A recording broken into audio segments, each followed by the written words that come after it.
Bible की पहली 5 पुस्तकें तोरा टोरा के नाम से जानी जाती हैं, जिसे हिंदी में व्यवस्था की पुस्तकें या पंच पुस्तक कहा जाता है।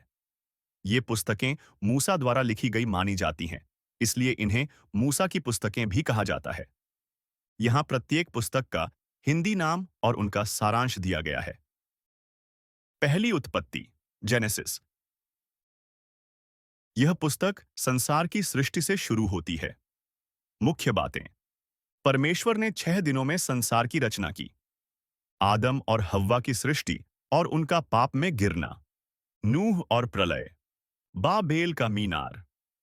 अब्राहम, इसहाक, याकूब और यूसुफ की कथाएं। यह पुस्तक यह दिखाती है कि परमेश्वर ने एक विशेष जाति, इस्राएल को अपने उद्देश्य के लिए चुना। दूसरा, निर्गमन, एक्सोडस।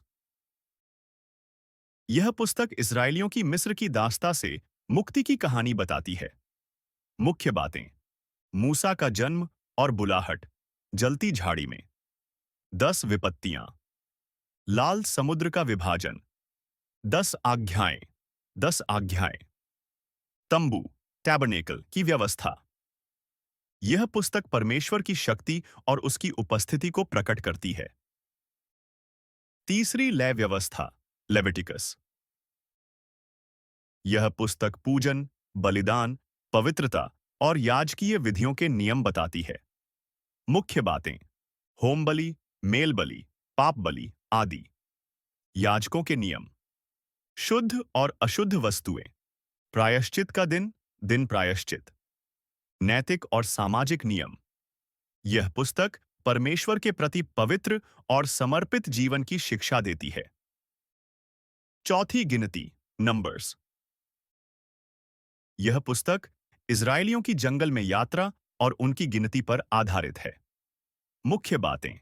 इस्राएल की जनगणना, लोगों की शिकायतें और विद्रोह, मूसा का नेतृत्व और चमत्कार, प्रतिज्ञा किए हुए देश की ओर यात्रा। यह पुस्तक यह दिखाती है कि अविश्वास और अवज्ञा का क्या परिणाम होता है। पांचवीं व्यवस्था विवरण, ड्यूट्रॉनमी। यह मूसा की अंतिम शिक्षाओं और भाषणों का संग्रह है। मुख्य बातें। पिछली घटनाओं की पुनरावृत्ति। 10 आज्ञाओं की पुनः पुष्टि। आशीर्वाद और शाप की चेतावनी। परमेश्वर से प्रेम और आज्ञाकारिता का बल। मूसा की मृत्यु। यह पुस्तक अगली पीढ़ी को परमेश्वर की आज्ञाओं की याद दिलाती है। इन 5 पुस्तकों में परमेश्वर का प्रेम, न्याय, अनुशासन और उसकी लोगों से वाचा, कवेनेंट, को समझाया गया है। यही बाइबल के बाकी हिस्सों की नींव रखती है।